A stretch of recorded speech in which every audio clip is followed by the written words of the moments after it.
This week on Wake Up Whitewater, we'll take a look at the Warhawk Pantry. We'll look at the behind the scenes of sports announcing, and we get more information on the Eureka program. All this and more on Wake Up Whitewater. Broadcasting from Conover Studio at the University of Wisconsin-Whitewater, this is Wake Up Whitewater.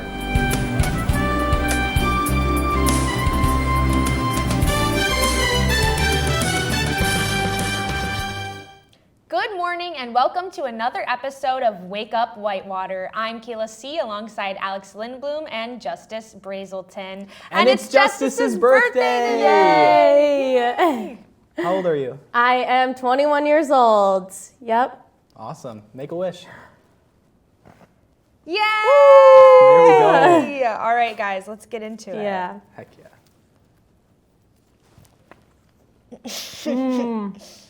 This is really good. Is it good? Yeah. Yeah. Very good. So, did you celebrate your birthday yet? Are you celebrating it? Yes. Yep. I celebrated it already. I did a little thing here with my friends in Whitewater, my roommates and stuff, and then I went home, celebrated with my parents, my family, my friends there. It was nice because all my friends were home for Easter weekend, so all my hometown friends were there, and we did a little get-together, and it was really super fun. Yeah, did you get any gifts? I did. Got some gift cards, people know me pretty well, coffee gift cards and stuff. I got a Lego set that had little plants in it, so that was super cute. I made that the other night. But yeah, other than that, just perfume and poppy, those are my favorites, so yeah. That's great that everyone was in town to celebrate you. Yes, it really was. The news never stops, and neither do we. We'll be right back with more after this break.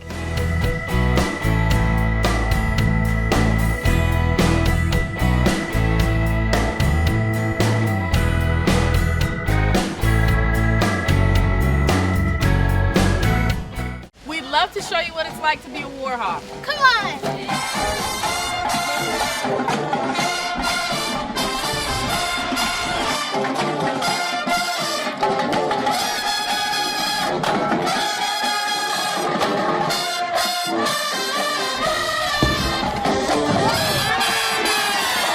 Don't miss out on your chance to be a Warhawk. At UW Whitewater. You belong here!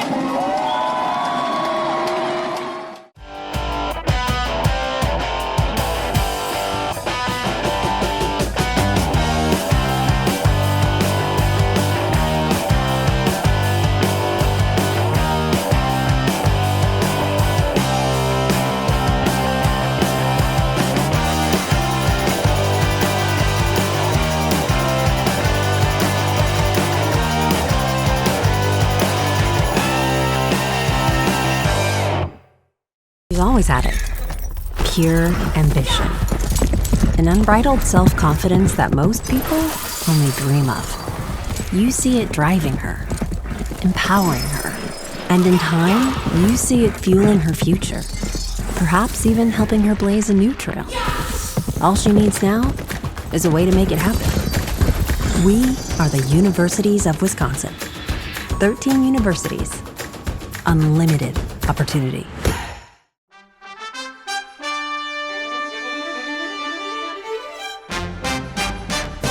I'm Alexandra George, and this is your UWW-TV News Updates. The president of the Universities of Wisconsin system, Jay Rothman, released a letter addressed to the Board of Regents stating Rothman is refusing to resign from his current position. Rothman said the regents told him if he didn't resign, the board was prepared to meet within the coming days to fire him.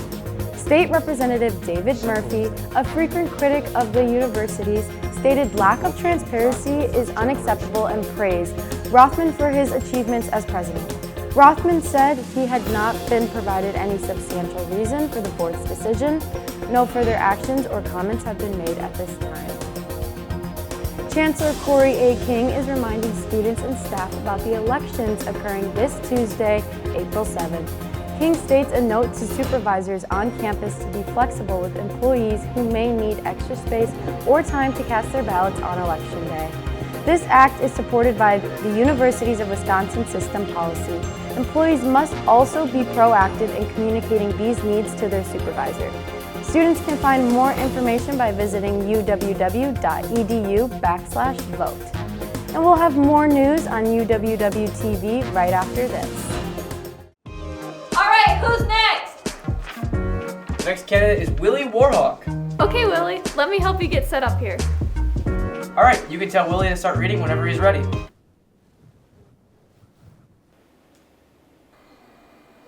That's great. Cut. Great job, Willie. Thank you for coming in today. We'll be in touch. Next! Join University Health and Counseling Services for UW-Whitewater's annual Out of the Darkness campus walk for suicide prevention on Saturday, April 11th at 11 in the morning. Located in the North Mall by University Center, the event is hosted by the American Foundation for Suicide Prevention and UWW Active Minds. To learn more about how you can support this event and overall cause, visit afspwalks.donordrive.com/UWW. Finally, facilities planning and management will be doing a prescribed burn this week with the rain date being the week of April 13th through the 15th. Signage will be placed along the roadway. Please be aware there will be a smoke and a burning smell in the air during the day of the burns. UW-Whitewater typically conducts the prescribed burn every 3 to 4 years to help promote the growth of native prairie plants, forbs, and wildflowers. Burns also discourage invasive and woody species from taking over. For more news and other updates, tune in to uwwtv.org. I'm Alexandra George, and this has been your news update on UWW TV.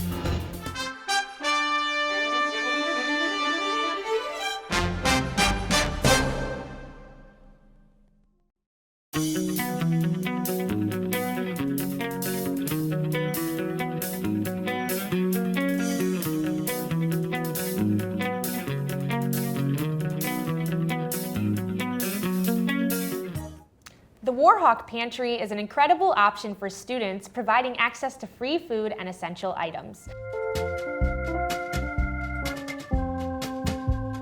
At the Warhawk Pantry, the goal is simple. Make sure no student goes without the food they need. Open to students, staff, and the community, the pantry provides free groceries and essentials in a welcoming, no questions asked environment. Getting started is easy. First-time visitors fill out a quick form, then shop just like at the grocery store. As items are selected, they're weighed to help track inventory and keep the pantry stocked for everyone. Before heading out, visitors check in by swiping their hot card or completing a short form. So the Warhawk Pantry is open to any and all Warhawks. We operate on self-declared needs, so basically what that means is anyone from Whitewater or the Whitewater community can come in, and if they say, hey, I could really use some help with food or other supplies, they're able to come in and get supplies from the pantry. Behind the scenes, pantry staff and volunteers work to help shelves stocked, sorting donations, restocking items, and organizing supplies to make shopping easy and accessible for everyone. Donations play a big role in keeping the pantry running. Community members can drop off non-perishable items at the designated bins around campus or in the emergency pantry. My favorite event that I've worked is probably just helping unload all of the Feeding America packages, kind of stocking the shelves and organizing everything with all the staff. From fresh food to personal care items, the pantry continues to grow, supporting the Warhawk community one visit at a time. For more news and updates, follow UWW Warhawk Pantry on Instagram and Facebook. I'm Tess Nagolski for UWW TV. Today we have a special guest, Grace Jaskin from the Warhawk Pantry with us in the studio. Welcome, Grace. Did you want to tell us about your role at the Warhawk Pantry and what you do? Yeah, so I'm the student manager for the Warhawk Pantry, so I kind of manage the day-to-day operations of the pantry. Really that means trying to make sure that students are supported. I do all the scheduling, I coordinate volunteer events and outreach events along with the help of our PR intern. And then I also just try to make sure that the rest of our student staff are supported as well. Wow, that's a lot to consider. Yeah, that's awesome. I've experienced the Warhawk Pantry a handful of times, but for those who don't know and are interested in going into the pantry, what does that process look like for a first-time user? Yeah, so students can come in during any of our open hours. We have open hours from 3 to 6, Monday, Wednesday, Thursday. If they're not able to make those open hours, they can reach out to our email and we can help them set up an appointment. When coming into the pantry, the one thing students need to remember is to bring their hot card. If there's some situation where they don't have a hot card, we can always accommodate that, but ideally they do bring their hot card. They'll stop by the front desk. The front desk attendant will be happy to help them and walk them through their first visit. They are able to shop around the pantry. They will be given a reusable bag, and then students are able to take what items they need and come in up to once a week. Awesome. That's a really great opportunity for students. Is there anything that students might not know about or, about the pantry? Yeah, so there's actually a lot of options for students to collaborate with the pantry and get involved. We collaborate with a lot of student orgs and Greek orgs. Last year we collaborated with, I think, 24 different student orgs. So if a student org is looking to collaborate with us, they can always reach out to our email. We can do volunteer events, we can do donation drives. We're also open to other ideas. If other organizations have ideas, we do RA events where RAs will come in and bring their floor and sort of learn about the pantry. We've done some fun cooking demos. So we're really open to being creative and working with what student orgs are looking for. But yeah, we're always happy to work with different groups. Is there any event that maybe stood out to you the most that you'd want to highlight?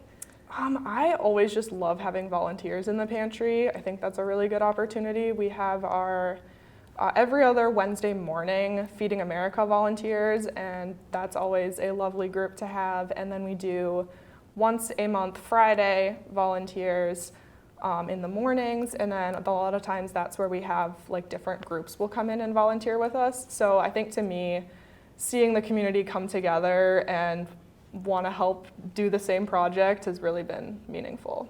Yeah, it really does sound like that. And the Warhawk Pantry is a great opportunity again for students. Thank you again, Grace, for coming in today. We have a great show for you all today. Coming up next is another edition of The Health of It, and we'll welcome our sports supervisor into the studio. We'll be back with more on Wake Up Whitewater right after this.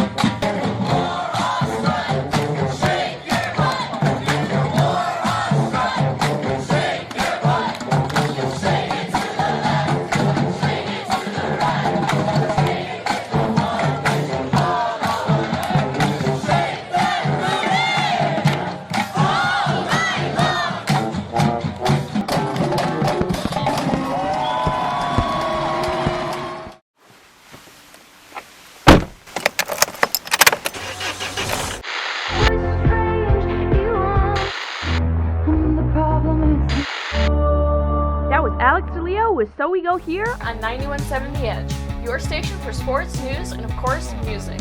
With our extensive music library of alternative, rock, and hip-hop. All for you, all right here on 91.7 The Edge. The Children's Center on the campus of the University of Wisconsin-Whitewater, where children learn through play.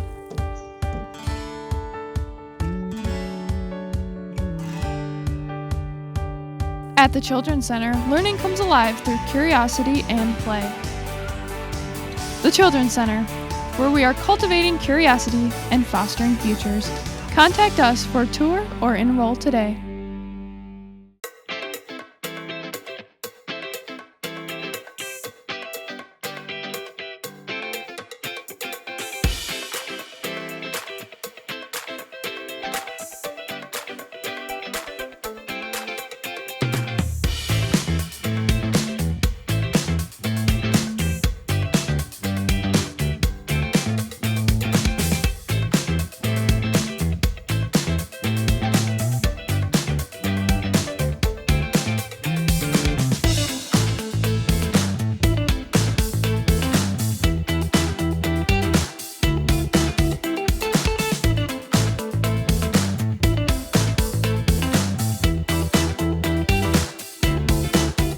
The UW Whitewater Bookstore is your one-stop shop for apparel, textbooks, and technology. Stop in for a wide selection of gifts from our alumni, family, and name brand sections. Need to purchase or rent a textbook?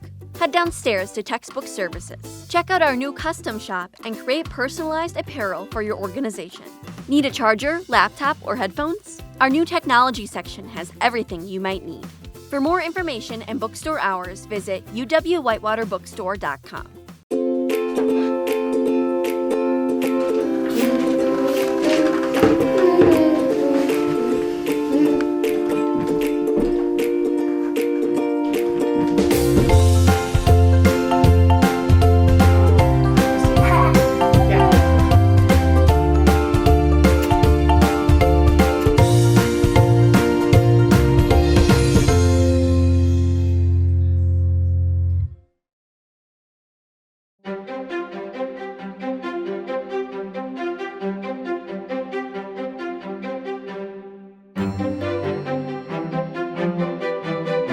This is for the health of it.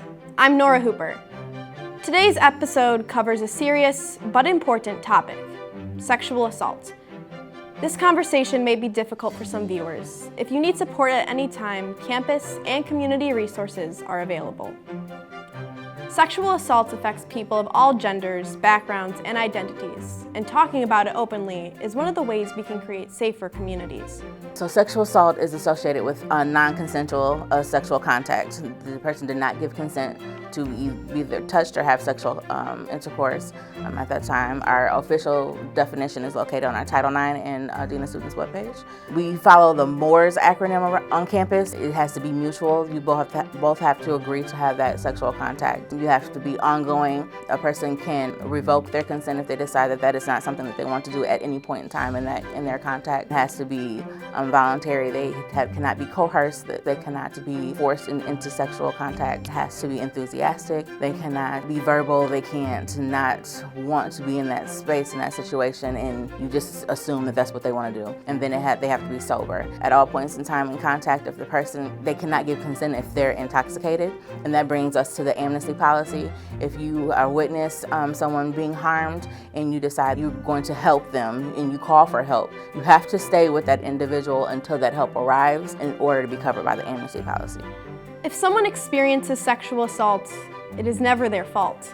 Students have options. They can seek medical care, speak confidentially with a counselor or advocate, report to campus officials, file a police report, or choose not to report. The most important thing is that survivors are in control of what happens next. They can go talk to a trusted person, specifically a confidential advocate such as New Beginning Advocacy, or they can come to UHCS and talk to one of the counselors. We should always speak out and support each other. The very first thing, if someone comes to you and discloses that, is the first thing you should say is, "I believe you. I'm sorry that it happened to you," because you don't want to say, well, why were you wearing that, or were you drinking, or why were you in that situation, because that makes them less likely to speak out. So you do always want to say, I believe you, and how can I support you? In moments like these, it's important to remember that you are not alone. Local law enforcement, campus police, Title IX staff, and campus counselors are all here to support you, answer your questions, and guide you through every step of the process.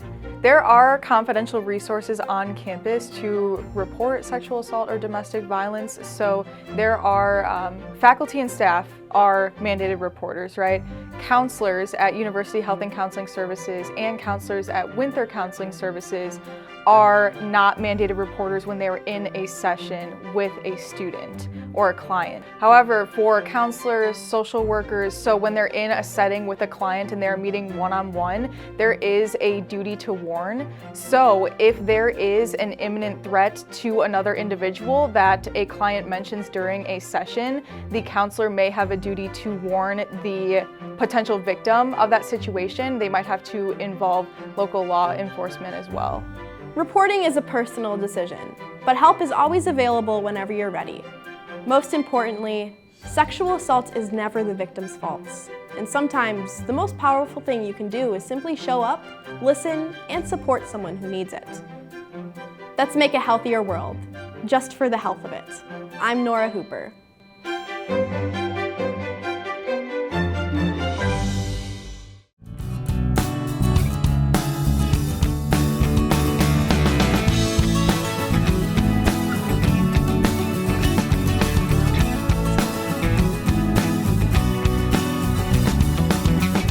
Welcome back to Wake Up Whitewater on UWW-TV. I'm Alex Lindblom. On this edition of On TV, I am joined by Gabe Sadowski. This morning, we have the opportunity to learn about sports announcing. UWW-TV has been an important part of the campus and community since 1980.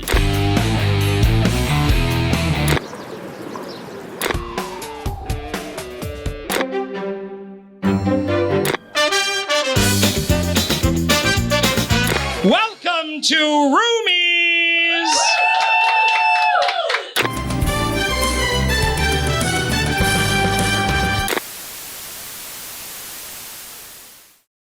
Hi, my name is Gabe Sadowski, and I am a student supervisor at UWW-TV.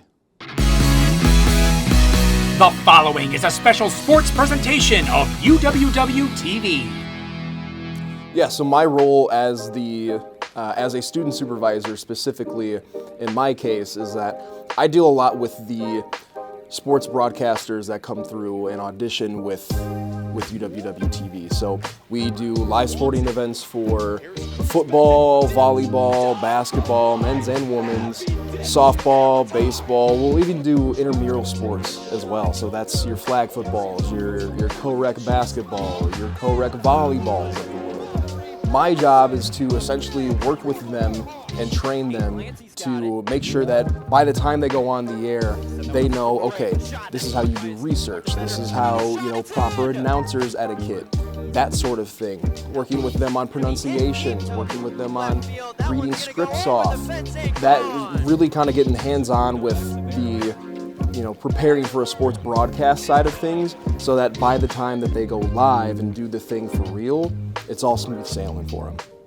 Vasey is the man in motion for Whitewater, as Klinkner will fake the pass his way and look towards the end zone for Haggerty, and he's wide open! Another touchdown for the Warhawks! So to be an announcer at UWW-TV, you can get involved as early as your freshman year, your first semester on campus. That's what it was for me. I had heard about UWW-TV through social media, and I even came across their website at one point. So I found them. I looked for the auditions link that they will post every spring and fall semester, took advantage of it, went and auditioned, and they were able to bring me on as a sports announcer. So next step then is that they will come to our sports meetings, which will be held on Fridays typically, either right here in Anderson 1207 or in Anderson 1205. Those will be at 10 in the morning typically. We're trying to build more like workshop style, like meetings for these announcers, because if they're volunteering their time, we want to make it worth it for them. We don't want them to kind of come and sit around and not get a whole lot out of that meeting, because they're going to think to themselves, well, what was the entire purpose of me coming here today? So really trying to work with them hands-on and get them that experience, get them that familiarity with how you get your feet wet in the sports broadcasting world, because it's a competitive business at the end of the day. It's a very competitive business, and there's not enough spots to go around on a professional level. So the more that we can work with announcers here and get them more familiar with the process of it, the better off they're going to be career-wise long-term. Thank you so much for being here in the studio with us, Gabe. Tell me how you got into sports announcing. Yeah, so I got into announcing as my freshman year, first semester. So I came in, I immediately knew I wanted to get involved somehow, right? So I started off, I worked for the student paper here at Whitewater as a women's sports journalist. Eventually, made my way here in this nice studio that we're in currently, and I did my audition with TV, and here we are 2 years later after the fact. I'm still here, still rocking. They can't get rid of me. Yeah, I know, yeah. If somebody wanted to get into sports announcing, like somebody's, want to get their foot in the door, what would be a good place to start? Yeah, so every semester, fall and spring, usually what we'll do is TV will post our kind of an announcement essentially of auditions that are coming up. So that could be, you could be an anchor for one of our shows. You could announce obviously as well. We also have special programming as part of that rotation of auditions that we do. So essentially the way that you go about it is you scan a QR code. It'll bring up a Google form for you. Then you simply put your name down, what you're interested in, what year in school you're in, and you take it from there. So typically we'll have auditions It's the second Thursday of every semester and the third Tuesday of that same semester as well. So typically they'll last from about 7 to 10 o'clock at night, and all of our staff will be here assisting everyone with their needs. Mm-hmm. And as I know, sports announcing, obviously, you're announcing games, but I'm sure there's a lot more that goes into that. Can you tell me a little bit more about that part? Yeah, of course. It's same thing with any big project that you're working on, right? You got to put the research in, you got to sit down, you got to do your homework. So, typically I'll spend about 4 hours every week researching, teams, players, games, any recent news that they've been in, discussing them. Obviously, looking at their schedules too. How have they done in those games? So a lot of it is researching, the basics. The big one though that we really try and harp on with announcing is the pronunciation of names, right? You got parents, you got, friends watching at home, and they really want to see their best friend, their son, their daughter, whoever it is. They want to hear their name called by us, and being able to hit it right on the dot with the correct pronunciation. It means a lot more than people realize, I think. So we really try and harp on the pronunciation of people's names, and also obviously the other research that goes into it, like I mentioned previously. Mm-hmm. And if somebody wanted to call games, they would probably start with, so if somebody wanted to get into like our bigger sports like football, how would they climb the ranks for that? Show up, just show up. Show that you want to be here. Show that you want to learn. Show that you want to take advantage of this opportunity.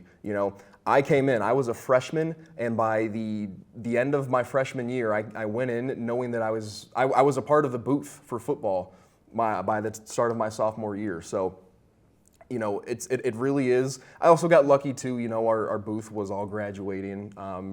They were all seniors, obviously. Mm-hmm. So I was in a lucky spot as well. So there's some timing and there's some luck that also goes into it in that aspect.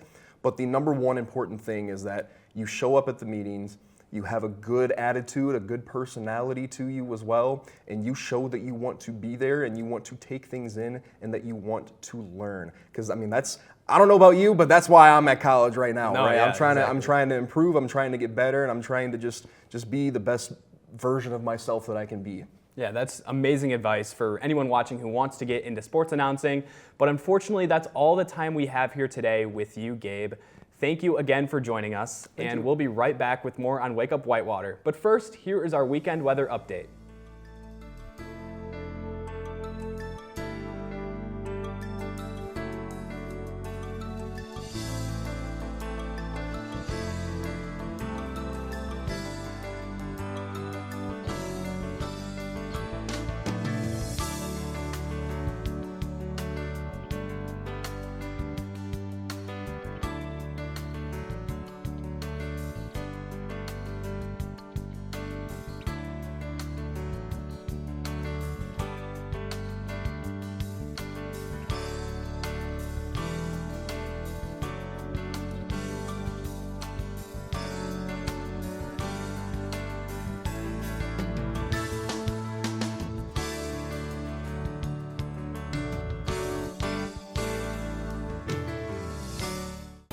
What does it mean to be a Warhawk? It means allowing myself to dream big and think outside the box. Pushing the limits of what I think is possible. Seeing ideas through from start to finish. Collaborating with professors and peers. And seizing opportunities in the community to put my knowledge to use. I'm studying abroad, learning another language, and listening to the stories of others. I'm making lifelong friends and fearlessly sharing my gifts with the world. As a Warhawk, I stay balanced, take great care of myself, and get out of my comfort zone. I refuse to let the past determine my future. And I'm taking confident steps in the direction of my dreams. Sometimes it doesn't make sense. And other times it couldn't be more exciting. But I will keep my goals in mind and never quit. Because that's the Warhawk way.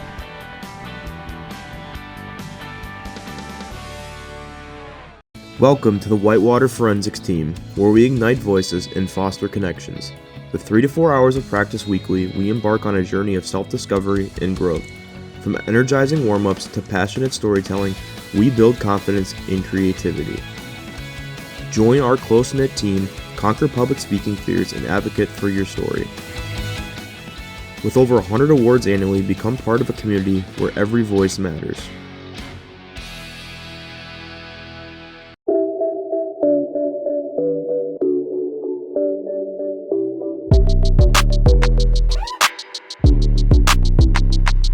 This is Inside the Arts on UWW-TV.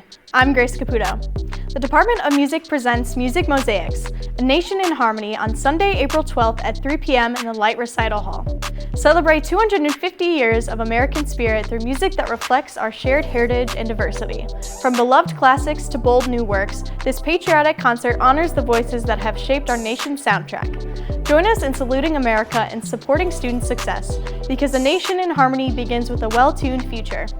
Other upcoming ticketed events include Holocaust Remembrance Concert on Tuesday, April 14th at 7:30 p.m. in the Light Recital Hall, UWW Percussion Ensemble on Thursday, April 16th at 7:30 p.m. in the Light Recital Hall, Hot Choir, Harmonia, and Concert Choir on Sunday, April 19th at 7:30 p.m. in the Light Recital Hall, University and Community Band on Monday, April 20th at 7:30 p.m. in the Young Performing Arts Center, Jazz Ensemble 2 Spring Concert on Tuesday, April 21st at 7:30 p.m. in the Light Recital Hall, Jazz Combos Spring Concert on Thursday, April 23rd at 7:30 p.m. in the Light Recital Hall.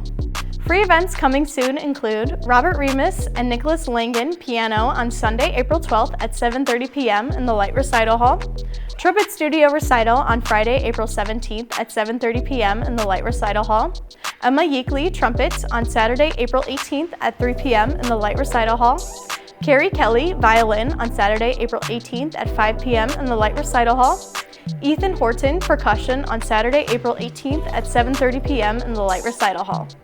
Tickets can be purchased in advance and are available in person via phone at 262-472-2222 or online at tickets.uww.edu. The box office is located in the Green Hill Center of the Arts and hours on Monday through Friday from 9:30 a.m. to 3 p.m.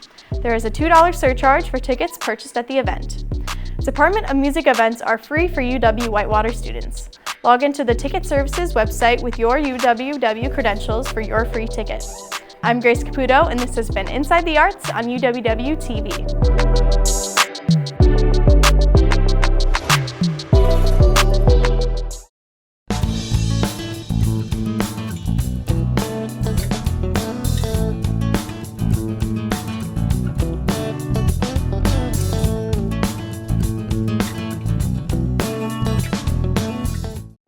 This is your UWW-TV Community Calendar.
To post your event, contact UWW-TV via email, uwwtv@uww.edu, or by phone, 262-472-1332. Have you heard of UROC? We're part of Whitewater and our own thing. Come on, we'll show you. I learned how to be a college student here, and now I'm headed off to Madison to study global health, and I know I'm ready. People like me who aren't a fan of big crowds would really like UROC because it's welcoming and it's laid back. My advisor helped me figure out my schedule, organize my time, fill out my FAFSA, and figure out what classes I liked and how to turn that into a major. And if I had to do it again, I would choose UROC. You ready to rock? You belong here. UWW-TV has been an important part of the campus and community since 1980. Not only providing on-air learning opportunities for broadcast journalists and electronic media production students, but educating and entertaining our audiences with award-winning news, live sports coverage, original programming, as well as dedicating the mission to developing creative collaborations throughout campus. For more information, visit our website and like us on Facebook. Check us out because you gotta see what's on UWW-TV.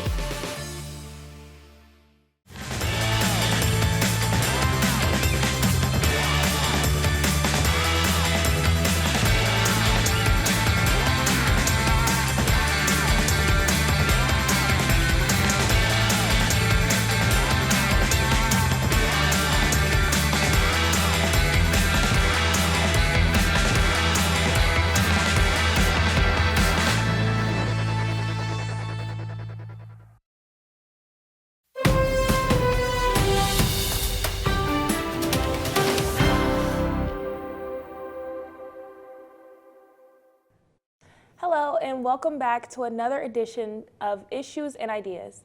My name is Samantha Rogers and today I am here with the Associate Director of the Undergraduate Research, Innovative and Creative Activities Program, Brian Shannon. Brian, thank you for coming to the studio today. Yeah, excited to be here. Yeah. So what is undergraduate research? Yeah, so undergraduate research, the Eureka program is, I like to say that it's allowing students to look at things and create things outside of class that excites them and interests them. Oftentimes we do shorthand it to undergraduate research, but we've rebranded this year to encapsulate all of those different types of things. Now, where can students find this office?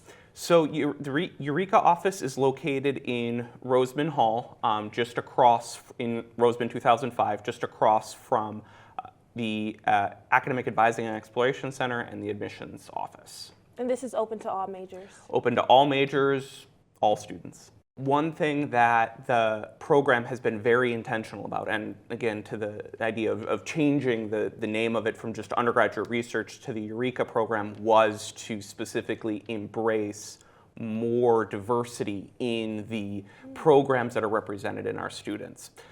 And so as I've stepped into this role, I've been very intentional about, well, how can we include more of those areas? Over the last couple of years, we've started to see a lot of progress in that diversity of programs that are represented. So we've got the hard sciences, yes, we've got humanities. At the last undergraduate research symposium in fall, we had all 5 colleges represented. So we're starting to see that, and we want to continue to expand that idea of all disciplines are absolutely welcome, because there's a lot of things that students do too that would be considered undergraduate research. Mm-hmm. They just don't have the title, or they don't realize that, and so we're definitely working on that. Is this program fairly new, or how long has this program been around on campus? So we're actually celebrating this semester our 30th year in existence, and the program's gone through a lot of shapes and sizes and forms over the years, but we're really excited about where we're headed right now, and we're working to celebrate that. And at the end of April, we'll have our Eureka Symposium on April 23rd in the UC in the Hamilton Room from around 9 a.m. until around noon, where students get to show off all of their projects that they've been working on this year. Is it like a showcase where all students are welcome to come see their projects? Absolutely. Come on down, check it out. It's always fun. There's usually some students that come in to look at it, maybe for an extra credit assignment or just out of pure curiosity, and then all of a sudden you see their eyes light up, and by the end one of us is pulling them aside being like, so when are we going to hear a grant from you? Like you seem really interested in this type of thing, and just the wide range of projects, and when students see what is possible, they get really excited about it. So students can create a project and then receive a grant to execute the project? Absolutely. That's awesome. And so there is work that students are doing that once they're applying for grad school or jobs, it's a huge, huge resume boost. Hearing about what these students are doing and able to achieve with what they're learning makes me excited even, just hearing about what their creativity. And I mean, I'm in the communication area, so hearing about what's happening in the sciences, when I have to pronounce some of those projects, I struggle a little bit, but just their creativity, their ingenuity, and how they're helping progress society and how they embrace the Wisconsin idea of improving not only the university but also society as a whole is really exciting.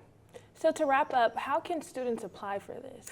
So to apply, we do have our Eureka website on the University of Wisconsin-Whitewater website. So even if you just Googled UW-Whitewater Undergraduate Research Program, it would come up. And then also to keep an eye on your emails for when different grant programs come through. Typically at the start of each of the semesters, there's an announcement or two that goes out for students to apply, or even to just reaching out to eureka@uww.edu, and we can get the process started and have more individualized conversations about that mathematics student that wants to do something in communication. All right. Well, thank you so much, Brian. Yes. Thank you for that information. Unfortunately, that's all the time we have here today. Thank you again for coming and sharing your knowledge about undergraduate research. We'll be right back with more on Wake Up Whitewater right after this.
Next candidate is Willie Warhawk.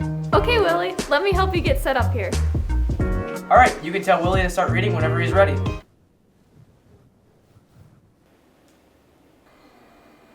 That's great. Cut. Great job, Willie. Thank you for coming in today. We'll be in touch. Next! We can see it. His relentless determination. A fiery tenacity that can't be taught. We see that what he's passionate about today will steer him toward what he studies tomorrow and ultimately fuel his future career. And all he needs now is to find the right college. Welcome to the Universities of Wisconsin. 13 universities, unlimited opportunity. As an Army ROTC cadet at Whitewater, you have the opportunity to develop into a great leader while learning and applying the Army values to your everyday life. Within ROTC, you have the chance to travel overseas in the CULP program to train with other militaries, attend many elite Army schools such as Airborne and Combat Diver, and you have the opportunity to attend conferences and guest lectures by some of the Army's top-ranking officers. Our Warhawk cadets participate in many extracurricular activities, Division III sports, Greek life, intramural sports, among many other team building and community service events. Being a cadet at Whitewater is more than just being part of the Army. It's also about being active members in our community and coming together to form a family atmosphere. Anyone who wants to be a part of something bigger than themselves while developing themselves professionally should consider UW-Whitewater ROTC. To sign up for UW-Whitewater ROTC, go to the 4th floor of McCutcheon Hall to room 417.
Welcome to This Week in Wisconsin History. This week, we'll be covering the 1977 election of Jim Yaden, the state's first openly gay person to hold public office. On April 5th, 1977, 26-year-old Jim Yaden was elected by public vote to a full-term seat on Madison City Council, the first openly gay public official in Wisconsin and only the fourth in U.S. history. The UW Law graduate had previously helped form the Gay Law Students Association on campus and was an early member of the Madison Alliance for Homosexual Equality, Wisconsin's first gay rights organization. Yaden later served on the Madison Equal Opportunities Commission, playing an integral part in reframing the city's Equal Opportunities Ordinance to include protection for Madison's LGBT community. In an October 1976 special election, Yaden was appointed by city council members to serve out the remainder of a resigning alder's term. He publicly came out in the local papers the next day. I wanted to be honest, but I said, so I interviewed with the Daily Cardinal, and I said, hey, there's two things that are important to me. I'm gay and I'm a vegetarian, and I'm not trying to proselytize. I want everybody to be gay or be a vegetarian, just telling you who I am. And then everybody knew. Yaden ran for a full term in the general election 6 months later as an openly gay man. I got to tell you, I had some wonderful people who ended up, straight people who worked on my campaign, who lived in these dorms, who had never actually met a gay person. They had no idea, that there were such thing. And they met me, they liked me, they helped me on my campaign. So I was really grateful for that. But so I won my 2 years, and there wasn't a quota. I never had a gay agenda. I just wanted to be me and be honest. On Madison City Council, Yaden worked on projects such as health department reform, completion of the State Street Mall, decriminalization of marijuana, and the extension of bar hours until 2 a.m. The young alderman also fought against efforts to repeal the Equal Opportunities Ordinance he'd helped amend just years earlier. Throughout his term, Jim received many letters from closeted gay people across the country, seeking his support and advice.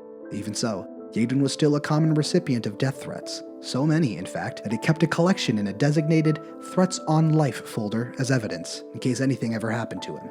Jim Yaden resigned from Madison City Council just before the end of his term, and subsequently announced his retirement from politics, wanting to fully devote himself to his own law practice. He continued practicing real estate law out of Madison for over 30 years. Only 5 years after Yaden's historic 1977 election, Wisconsin became the first state to ban discrimination on the basis of sexual orientation. Wisconsin has continued to elect openly gay candidates into public office, including Ricardo Gonzalez in 1989 as the nation's first openly gay Hispanic public official, and Tammy Baldwin in 1998 and 2012 as the first openly gay U.S. Congresswoman and Senator. And that's what happened this week in Wisconsin history. We'd love to show you what it's like to be a war hawk. Come on!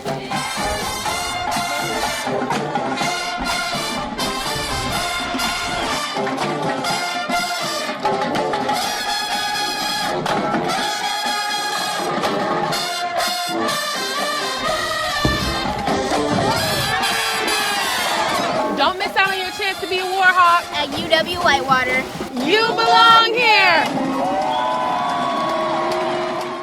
The Royal Purple, the best place for all the latest news around the community and campus of UW Whitewater. Here you'll find all different types of weekly news stories, including sports, arts and rec, biz and tech, and even fun and interesting things like trendsetter columns and the tweet of the week. The Royal Purple has a full staff to handle all of your advertising and article needs. Ad managers and sales representatives can help you get your ad in seasonal print issues online at royalpurplenews.com and out on our social media platforms. Editors and journalists would love to write features about your organization and follow-ups about your important events.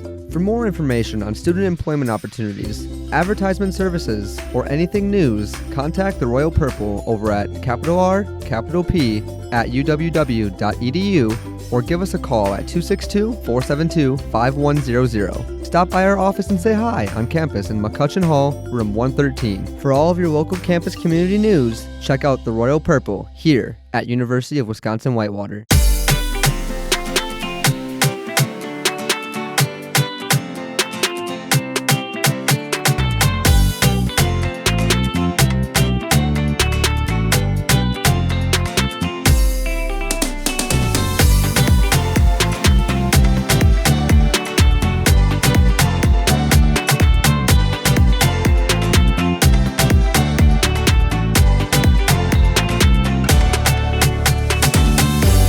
Welcome to the show. Josh, let's take a look at some highlights from this last game here. What a performance by the UWW-TV staff in this one. Absolutely. Look at this clip. Bree is going to signal for Ryan to cut to camera 2, but instead Ryan's going to cut to 3, and that's where things might take a turn. But hold on a second here. Just when you think it's over, Bree makes the split-second decision and reaches over Ryan to cut to camera 2 herself. And the truck goes wild. Once again, the UWW-TV staff delivers. Here at UW Whitewater Intramural Sports, we have a motto: a sport for everyone and everyone in a sport. Come on!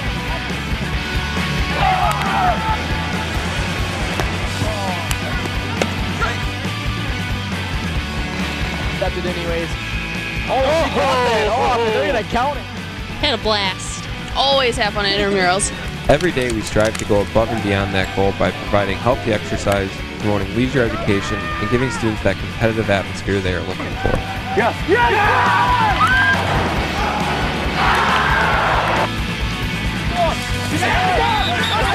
It's exciting. Brings me back to those high school days with Friday Night Lights. With our 25 different intramural sports offered, we guarantee that we have a sport for you. Go to our website and find your sport today.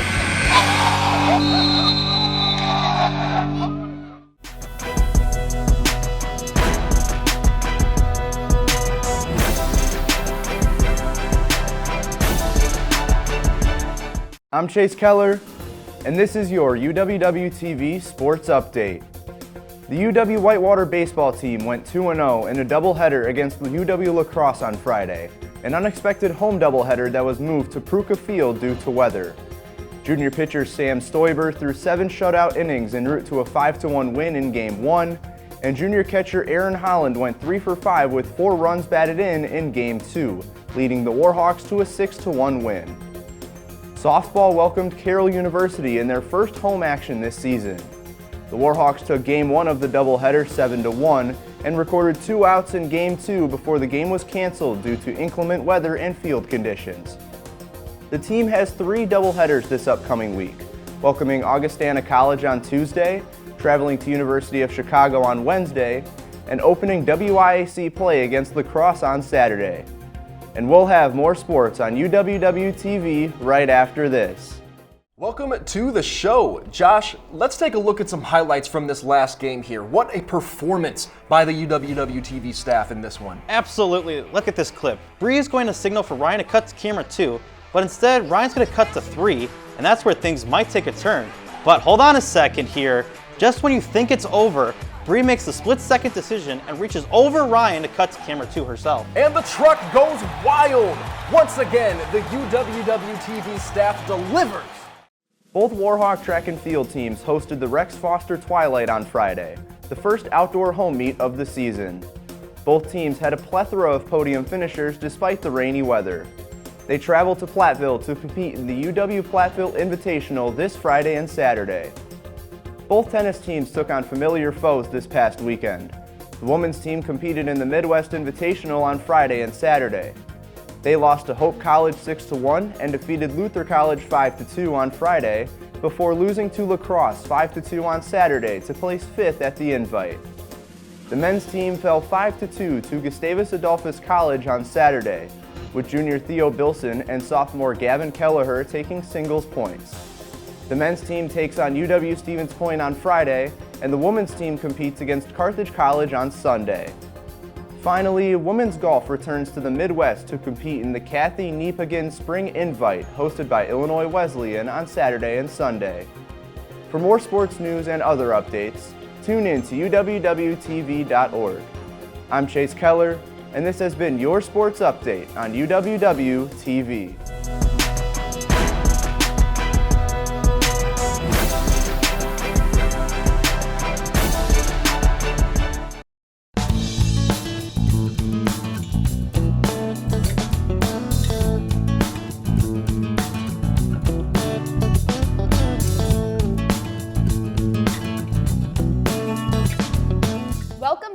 to Wake Up Whitewater. It is movie release season. There's a ton of new movies right now. Are there any that you're looking forward to watching? I am. The Michael Jackson one, that one, it seems really interesting.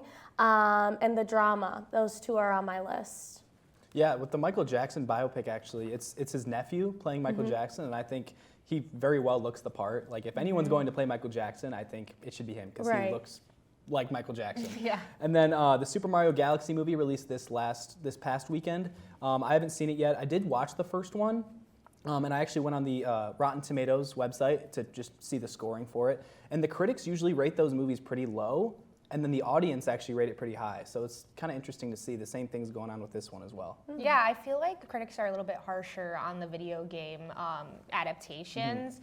And I also have been wanting to see the drama, and I really like how they advertised it, where it's like, there's a secret we don't know about. Yeah, for sure. We had our first tornado warning of the spring season. Anybody experience that on Thursday night, was it?